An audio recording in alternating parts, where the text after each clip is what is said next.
Soy Fernando Díaz Villanueva, hoy es 8 de agosto de 2018 y esto es La Contracrónica.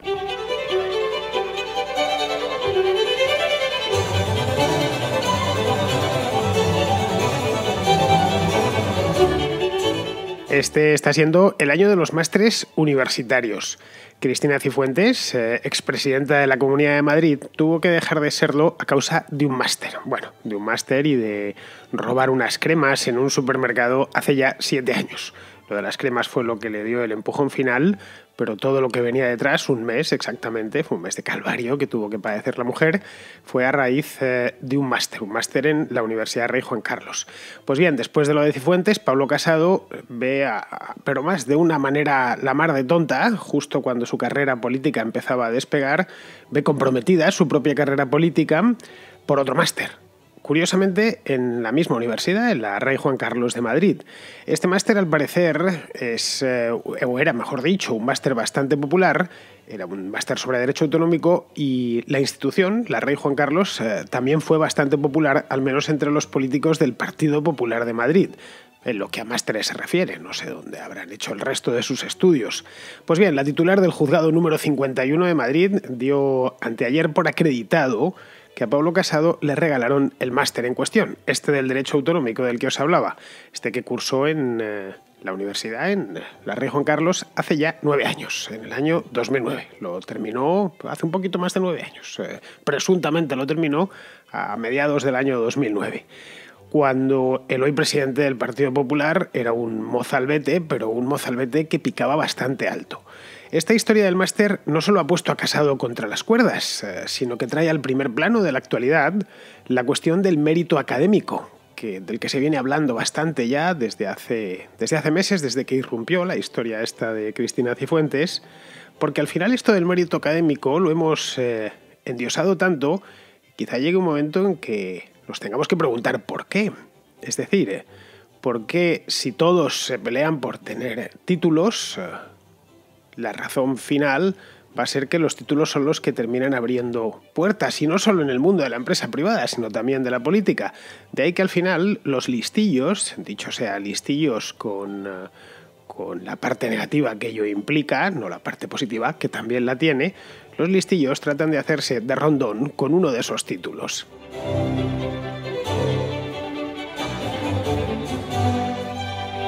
Un juzgado de Madrid dio ayer el campanazo, os lo acabo de comentar. En España últimamente, y valga esta digresión brevísima, en España últimamente dan más noticias los juzgados que el Parlamento, lo cual, ojo, no es del todo malo, porque significa que el que la hace la paga. Si os fijáis en las dictaduras, reina la calma más absoluta. Los juzgados apenas se despachan asuntos políticos, no se despacha ningún asunto político, por supuesto. El dictador está muy tranquilo, nadie le va a denunciar, ni ningún juez le va a abrir una causa. En cambio, en las genuinas democracias sí que se juzgan estas cosas y los políticos pasan tiempo en los juzgados, y eso es bueno que así sea. Es contraintuitivo, lo sé, pero vamos, si nos fijamos en lo que sucede en regímenes autoritarios, no digamos ya dictatoriales, veremos que no está mal eso de que los juzgados nos estén proporcionando noticias políticas. Por lo más, cuando las noticias políticas vienen del Parlamento, suelen significar que nos han subido los impuestos, que nos van a complicar la vida de alguna manera. Bien, vamos a continuar con esta historia. El campanazo judicial, no es una sentencia, pero bueno, es un campanazo judicial, lo dio el juzgado número 51, como os comentaba en la introducción. Pero no a través de una sentencia, es decir, no ha habido una sentencia contra Pablo Casado, ni nada por el estilo, ni tendrá que ingresar en la cárcel, ni pagar una multa.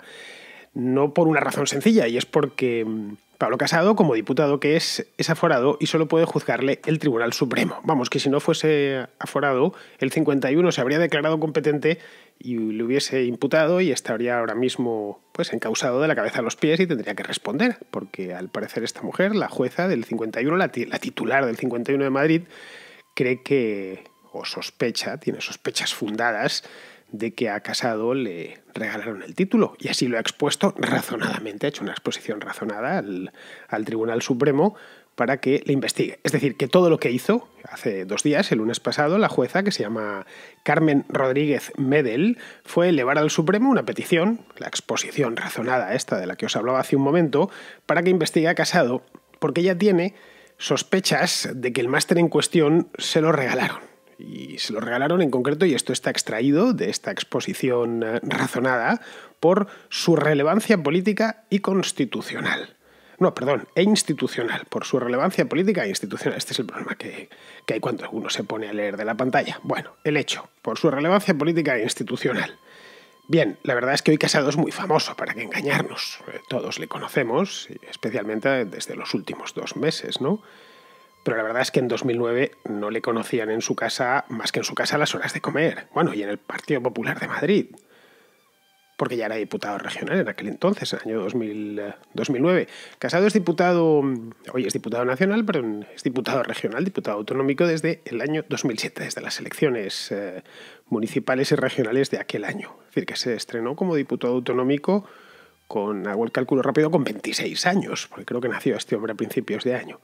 La cuestión es que en aquel entonces, este Pablo Casado desconocido, más allá de su casa y de sus compañeros de partido, pensó que con la licenciatura de Derecho pelada, en la Cardenal Cisneros, que es donde él estudió Derecho, que es un centro adscrito a la Complutense de Madrid, pues con esa licenciatura de Derecho peladita y sin más no iba a ningún sitio. Así que se apuntó a un máster y escogió el máster este famoso, el de Derecho Autonómico de la Universidad Rey Juan Carlos. Que ya hay que tener mal gusto, ¿eh? No es por nada. Derecho autonómico, qué cosa más horrorosa. Habiendo como hay en la Complutense incluso en la Rey Juan Carlos.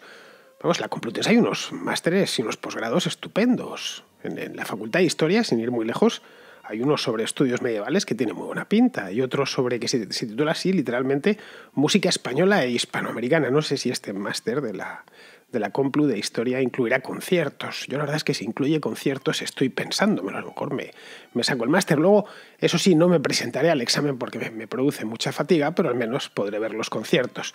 Bueno, dejando las bromas a un lado, el hecho es que se hizo este máster porque era el que estaba de moda.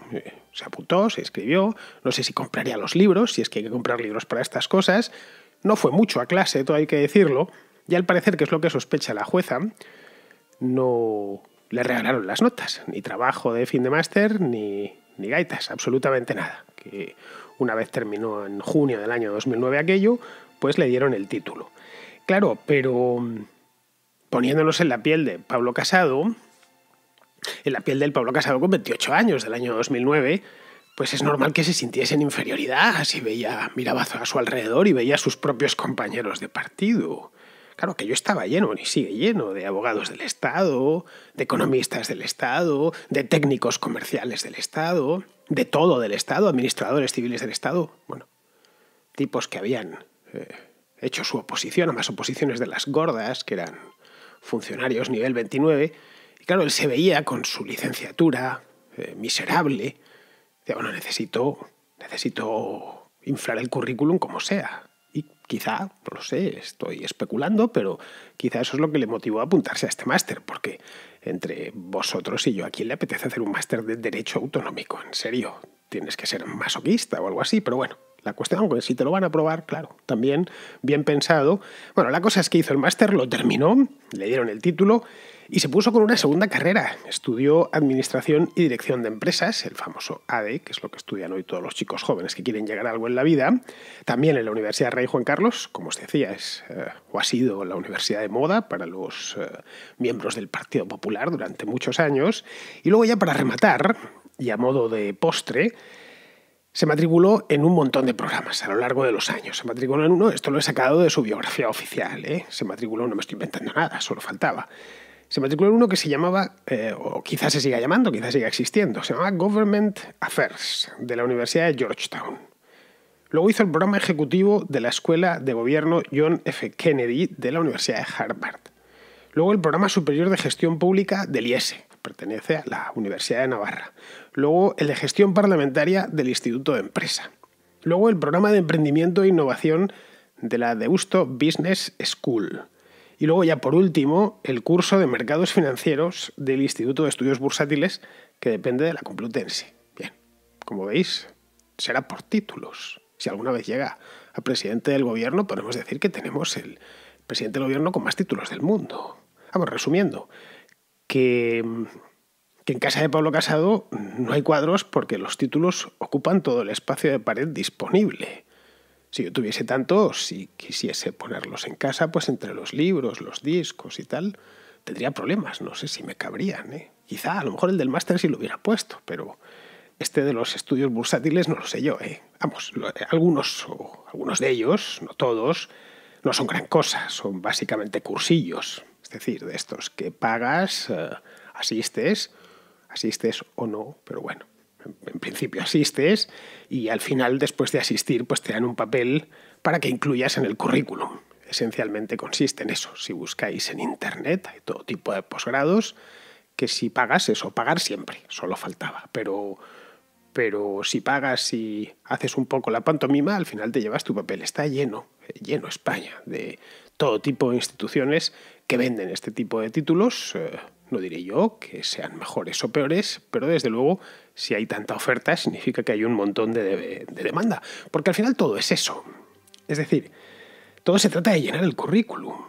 No se trata de demostrar, como decía Joseph Kett, el historiador, de demostrar méritos esenciales, sino exclusivamente méritos académicos. Vamos, en terminología de Kett, los méritos institucionales, que llamaba él. Que es esto de los méritos académicos es uno de las grandes epidemias de nuestro tiempo. No sé, si hacemos una pequeña reflexión al hilo de esto, observamos que, porque claro, todos tenemos padres y abuelos, observamos que hace 50 años o 60 años un tipo terminaba derecho, vamos, digo derecho, pero podéis poner cualquier otra carrera, y se ponía a ejercer, ya está, y si estudiaba ingeniería, pues se ponía a trabajar para una empresa y se hacía ingeniero de caminos, pues le contrataban en Ferrovial y se ponía a hacer caminos, canales y puertos. Bueno, pues un abogado terminaba derecho y se ponía a ejercer o a trabajar en una empresa, qué sé yo, pero a trabajar de lo suyo. No sé, quizá hacía algunos cursos. No sé, pues se planteaba, necesito aprender de tal tema porque por cuestiones laborales. Bien, se apuntaba a un curso y lo aprendía. Nada más, un curso que duraba lo que durase, 2 semanas, 3 semanas, 2 meses, pero luego volvía a su despacho o lo hacía mientras estaba en el despacho y ya había aprendido esa parte. Es decir, lo importante era aprender, no tanto el título. Pues bien, hoy nos damos cuenta, y esto es extrayéndolo de la realidad, que saber es lo de menos, es decir, que aprender es lo de menos. Es decir, que ese mismo tipo que estudia Derecho, primero no se pone a ejercer. Lo tiene difícil, pero tampoco es que tenga muchas ganas. Se plantea en hacer un montón de cursos, tiene que llenar su currículum, porque es cierto que sin el currículum muy lleno no se puede ejercer, es decir, no se puede trabajar. La especie de pescadilla que se muerde la cola. Pero vamos, volviendo al tema este de Pablo Casado, lo que yo creo que está claro, no hace falta que nos lo diga él, todos lo sabemos, es que Pablo Casado no sabe ni administrar ni dirigir una empresa. Si mañana le dijésemos, qué sé yo, don Pablo, por favor, póngase usted, no digo ya, a dirigir Telefónica, que son palabras mayores, pero aquí, no sé, una empresa pequeña de 20 empleados, una empresa que fabrique tornillos, ¿no? Tampoco sabría llevarla yo, por supuesto, porque yo no tengo la carrera de administración y dirección de empresas. Pero en cambio Pablo Casado tiene el papel que dice que sí sabe hacerlo. Es decir, es licenciado en administración y dirección de empresas. También se entiende que es un experto, es máster, maestro en derecho autonómico. No sé cuánto derecho autonómico sabrá, no tengo ni idea. Pero vamos, si tuviese yo que llevar algún tema relativo al derecho autonómico, seguramente a él no le llamaba. Le llamaba a alguien, a un abogado que estuviese en un despacho que trabajase todos los días con el derecho autonómico. No con alguien que me viene con un papel. Si nos fijamos, esto es lo habitual hoy, no es la excepción.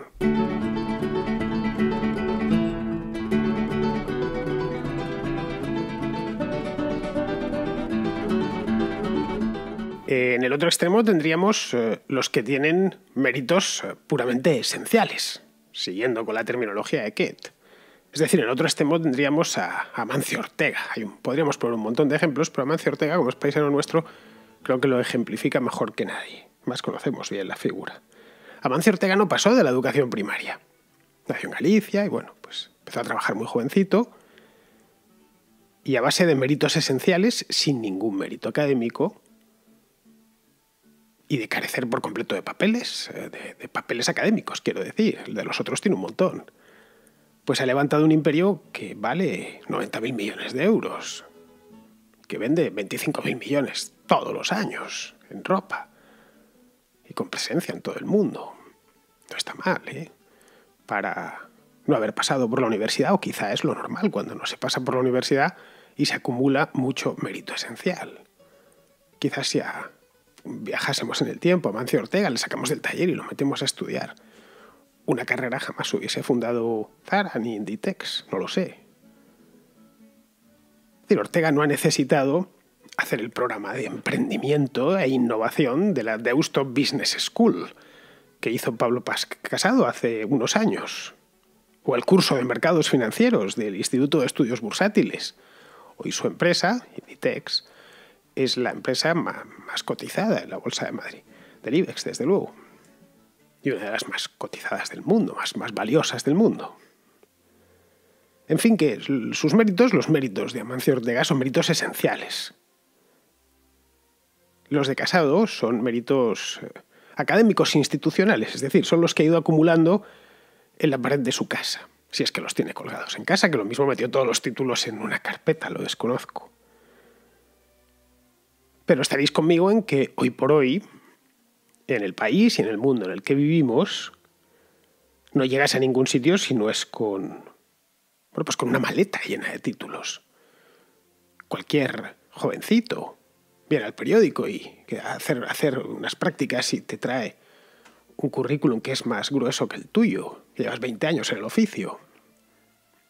El pobre ha ido rellenando ahí con un montón de cursos y demás. Luego no sabe escribir una noticia, pero eso es lo de menos. Lo importante es que tenga muchos títulos. Luego ya la noticia aprende. A la vuelta de un año es un redactor, si vale, y le dedica trabajo y ganas. Es un buen redactor. A la vuelta de 20 no digamos.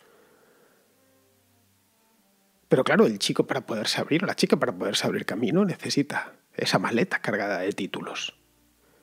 Es por ello que la gente gasta fortunas, las familias incluso, o especialmente las familias que menos tienen, en másteres, en cursos, en programas de posgrado. La famosa capacitación, ¿no? Es que voy a hacerme un curso aquí, allá, no sé qué. Pero ¿certifican? ¿Dan papel? Sí. ¿No dan papel? Entonces no merece la pena. Todo es una cuestión del papel, porque es lo que va a pasar al currículum. Nos podríamos preguntar si es que son tontos. Pues, pero si lo hacéis todo por el papel, sí, ya. Pues no son tontos, no tienen absolutamente nada de tontos. Es decir, todo lo contrario. Han entendido a la perfección cómo prosperar en el mundo en el que les ha tocado vivir. Han hecho una lectura idónea y si no la han hecho ellos, se la han hecho sus padres. Mira, hijo, necesitas llenar el currículum. Ya, pero es que a mí me interesa el máster de los estudios medievales. Bueno, ya, pero eso casi mejor lo lees en casa.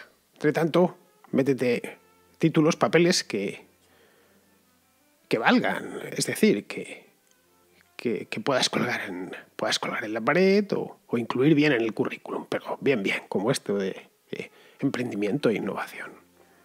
Un tipo que no ha regentado ni un kiosco de pipas, pero bueno, tampoco tiene intención de regentarlo. Es decir, todos saben perfectamente que, bueno, eso de quod natura non dat, salmantica non prestat, es decir, lo que la naturaleza no da, Salamanca no regala, la Universidad de Salamanca no regala, que se decía antiguamente, pero también saben que hoy a Salmántica no se va tanto a aprender cómo obtener un título. Ya está, Salmántica se dedica a eso. El resultado final es que solo cuentan los certificados aprobados por el Estado o acreditados por el Estado. Es decir, lo propio de una sociedad muy burocratizada. Esto, ojo, no es un problema solo de España. Esto es en general de nuestro mundo, de Occidente, en el momento presente. De una sociedad burocratizada que todo lo espera de los políticos, que por supuesto son los que más títulos tienen. Y ahí volvemos de nuevo al caso de Pablo Casado. Vamos. Yo creo que es de manual. Se me he perdido la cuenta ya, os los he leído antes, todos los que tiene. Bueno, todo el racimo de diplomas. Desconocemos si los tiene colgados o debidamente guardados en una carpeta, pero tenerlos los tiene. O el de Pedro Sánchez, felizmente presidiendo el gobierno. Este también se agenció, no era un máster, era un doctorado, en una universidad privada, eso sí, en la Universidad Rey Juan Carlos. No, perdón, en la Universidad Camilo José Cela de Madrid. La Rey Juan Carlos es pública. El caso del doctorado de Pedro Sánchez apareció hace unos años, creo que 2 o 3, y luego desapareció de las portadas. Creo que no pudo demostrar que había hecho la tesis o algo así. Al final, ahora si buscamos en su currículum, tiene en Moncloa, ya ha desaparecido, ya directamente. Lo han quitado. Total, ¿para qué? Pedro Sánchez demostró que al final lo que cuenta es el mérito esencial. Es decir, echarle huevos y presentar una moción de censura y jugarse el tipo. Luego ya no le hace falta lucir demasiados méritos académicos. Él ya juega en otra liga. No es lo que le sucede a Pablo Casado, claro, él todavía tiene que llegar. No sabemos si podrá tener la misma oportunidad de echarle gónadas y presentar una moción de censura, no tenemos ni idea.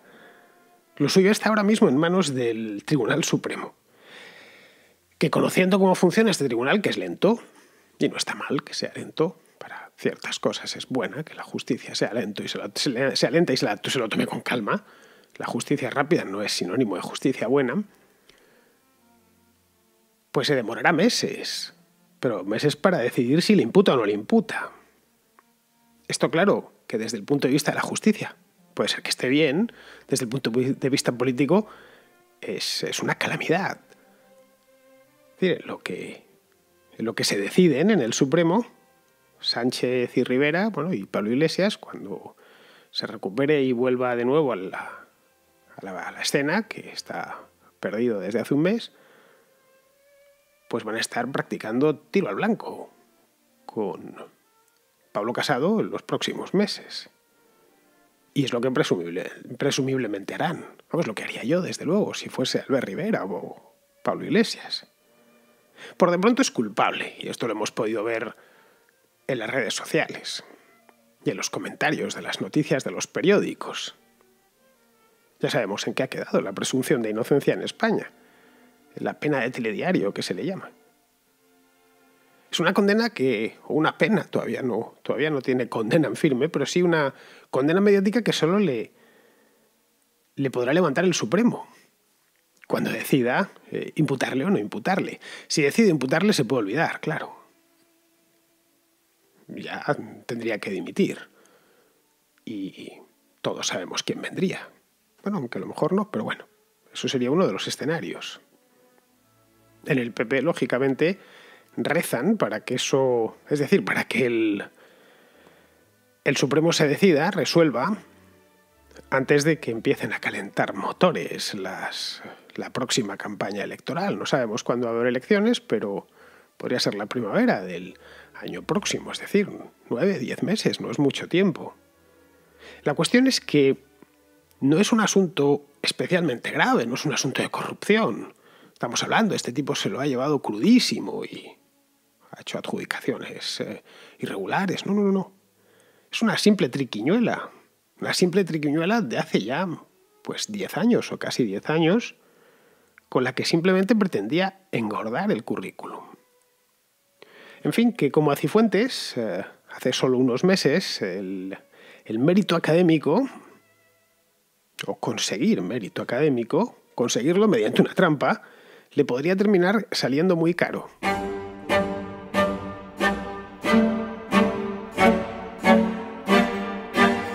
El programa de ayer sobre el atentado de Caracas a Nicolás Maduro parece ser que no ha sido del gusto de todos.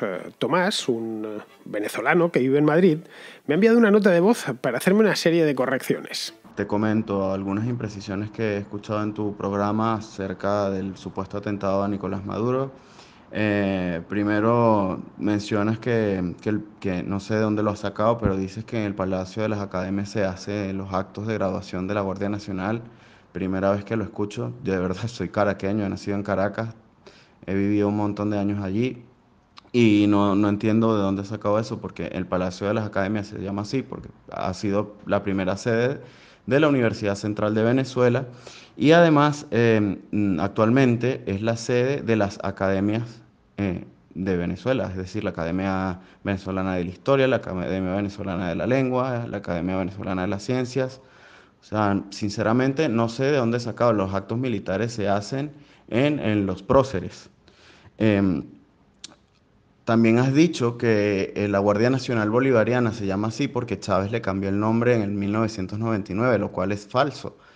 Chávez lo intentó cambiarle el nombre a las Fuerzas Armadas en el 2007 a través de una reforma constitucional que el pueblo rechazó y luego fue, digamos, aplicada por otra vía anticonstitucional por ley. Se supone que es evidente que la Constitución está por encima de cualquier otra ley, así que esas leyes en las que mencionan que la Guardia Nacional es bolivariana y las Fuerzas Armadas son bolivarianas es ilegal. Y por último, debo insistir en que no debes usar la palabra bolivariano como sinónimo de chavista o de régimen bolivariano como sinónimo de régimen chavista, porque no lo es. Y bueno, hay una argumentación histórica completa que tú la debes saber bien. No sé si es una muletilla que tienes o simplemente es ignorancia. Y además sé que no vas a poner al aire esta nota de voz porque solamente pones las notas de voz que te dejan bien o que o de los oyentes que te halagan o de las cosas que puedes rebatir y que sinceramente tienes razón, pero en esta no tienes razón. Igual espero que la pongas al aire por el bien de tu programa y por el bien de los oyentes. Pues mira, Tomás, lo he sacado, el Palacio de las Academias lo he sacado de la NTN, que es una cadena de televisión hispanoamericana que suelo seguir, la miro prácticamente todos los días, si no todos los días. Creo que tiene sede en Colombia, pero tiene sedes en otras partes de Hispanoamérica y que cubre mucho los asuntos de Venezuela. Dirás, ¿por qué no lo has mirado en cadenas venezolanas? Por dos razones. La primera es porque no suelen emitir por internet y la segunda es porque son cadenas del gobierno y a mí no me gusta la propaganda, a mí me gusta la información por lo menos los teletipos, lo más asépticos posibles. Y de información de Hispanoamérica tengo una serie de fuentes, esta es una de ellas, y ahí es donde lo comentaron, ¿no? Es decir, y me lo tenía que creer, lo decía un venezolano además, un presentador que es venezolano de la NTN. Bien, si a ti te dicen, es un periodista venezolano y te comentan que la Guardia Civil en su aniversario desfila en el paseo del Conde de Peñalver, bueno, pues tú de entrada te lo crees. Yo no he estado en Caracas en mi vida, no lo puedo saber, me tengo que fiar de lo que otros me dicen. Y en este caso me lo creí. Ahora bien, si me dices tú que no, que allí no han desfilado en la vida, que es en la academia y no en el Palacio de las Academias, pues nada, que quede cambiado lo de ayer. No cambia lo principal, y es que no se había celebrado nunca en la Avenida Bolívar. Pero bueno, respecto al nombre Guardia Nacional Bolivariana, pues lo saqué de la página web de la Guardia Nacional Bolivariana, que tiene una página web. Ya sabes que las páginas del gobierno venezolano no van siempre bien, pero ayer iban bien y hoy también, así que he podido volver donde estuve ayer. La página web, quiero decir, te doy la dirección por si quieres consultarlo, es www.guardia.mil.v. Vas ahí y verás que en la sección de antecedentes, es decir, la historia, pues cuenta un poco la historia del cuerpo y al final, en el último párrafo, dice textualmente que adquirió rango constitucional como Guardia Nacional Bolivariana en el año 1999. Así que, en fin, en este caso me he ido a la misma fuente, no estoy hablando con intermediarios. Si la Guardia Nacional Bolivariana dice que cuentan de sí mismos que adquirieron rango constitucional como Guardia Nacional Bolivariana en 1999, pues me lo tengo que creer. No lo sé, quizá hay que desconfiar también de la propia Guardia Nacional Bolivariana. Lo desconozco. A ver, Tomás, no sé cuánto tiempo llevarás escuchando el programa, pero si esta es tu primera vez o ayer fue tu primera vez, pues te lo digo ya. Yo lo contrasto todo, absolutamente todo. Es decir, que no hablo por hablar. Cada programa me lleva tantas horas de preparación precisamente por eso. Porque no dejo nada en el aire. Me puedo equivocar, obviamente, puedo contrastar una cosa mal, me puede engañar la fuente. En el caso de que yo lo sospeche, miro otra fuente. Lo del Palacio de las Academias pues no me parecía desencaminado y por eso lo di por bueno. Bien, como has visto, tampoco hay mucha distancia del Palacio de las Academias a la academia. Y además no alteraba el argumento principal. Pero vamos, siempre lo contrasto todo. decir, ante la primera duda, consulto. Yo, a diferencia de Pablo Casado, no tengo títulos. De hecho, no tengo el título de periodismo. Pero conozco muy bien mi oficio porque llevo muchos años haciéndolo. Conozco la metodología a la perfección. Respecto a lo que comentas del término bolivariano, pues mira, no es ni una muletilla mía, ni es por ignorancia, es que es como se denomina ese gobierno. Se denomina a sí mismo, ve a la página web, Gobierno Bolivariano de Venezuela. Pero es que a su revolución la llaman Revolución Bolivariana. A su constitución la llaman Constitución Bolivariana, a su nombre oficial estoy hablando. A las misiones se llaman misiones bolivarianas, así las llaman ellos. A sus grupos de afines, sus turbas, las llaman círculos bolivarianos. El ejército se llama, formalmente, Fuerza Armada Nacional Bolivariana. Voy un poquito más lejos. Venezuela tiene una agencia espacial, una especie de NASA. No tiene operación, obviamente, porque no está Venezuela para andar mandando cohetes al espacio, pero el organismo como tal existe. Bien, pues la NASA venezolana se llama ABAE, que son las siglas de Agencia Bolivariana para las Actividades Espaciales. No sé, Tomás, ¿sigues pensando que es una muletilla mía? ¿Crees que es ignorancia? ¿O es que ellos mismos se llaman bolivarianos para todo? Han terminado gastando el nombre. Yo me limito a llamarles como se llaman a sí mismos. Respecto a lo de esto que me dices al final, que no voy a emitir este mensaje, bueno, pues ya te acabas de escuchar, ¿no? Mira, yo lo paso todo, con críticas o sin ellas. El único problema aquí es el cuello de botella, que entran muchos más mensajes de los que me da tiempo a pasar, pero aún con tiempo estoy pasando todavía mensajes del mes de mayo. Los que menos surgen los voy dejando más, el más de fondo los voy dejando especialmente para los domingos. Pero vamos, pasa todo. No sé, aunque... De hecho, me gusta bastante que me critiquen, ¿eh? Lo he dicho muchas veces. Aunque quizá estás acostumbrado a la radio de allí, del régimen bolivariano, que es como se llaman a sí mismos, en la que no se puede disentir. Aquí, mira, aquí en la contracrónica al menos sí que se puede disentir. Yo soy de ideas liberales y además de talante liberal. Así que ya sabes, si quieres volver a llevarme la contraria, adelante. Aquí cabe todo menos los insultos. Es decir, si vas a dejarme una nota de voz llena de tacos, esa no te la voy a pasar, pero no ya por mí, que los tacos me entran por un oído y me salen por el otro, sino por respeto a mis oyentes, que no me gusta que escuchen palabras malsonantes. Bien, vamos a continuar con el programa de ayer. Por el programa de ayer pasó también un oyente, Mateo, desde Zurich, que nos compartió una reflexión sobre las licencias VTC y las licencias de taxi. Una reflexión a la que yo le puse la guinda final. Pues bien, Alejandro, que es un oyente de Madrid, quiere hacer una matización. Normalmente suelo estar de acuerdo en todas tus críticas y opiniones, pero me gustaría matizar un apunte acerca del último audio que mandó Mateo, creo que era de Suiza. Y es que hacía referencia a los precios de licencias de taxi y VTC, que eran prácticamente iguales y por lo tanto, bueno, no se pisaban ni se habían infravalorados. Pero es que esto no es así. Y es que lo que hay que hacer es mirar la evolución de precios. Y aquí es donde significativamente te das cuenta de que una licencia de taxis hace 5 o 6 años costaba mucho más de lo que cuesta ahora y que la VTC era un precio muchísimo más inferior de lo que es ahora.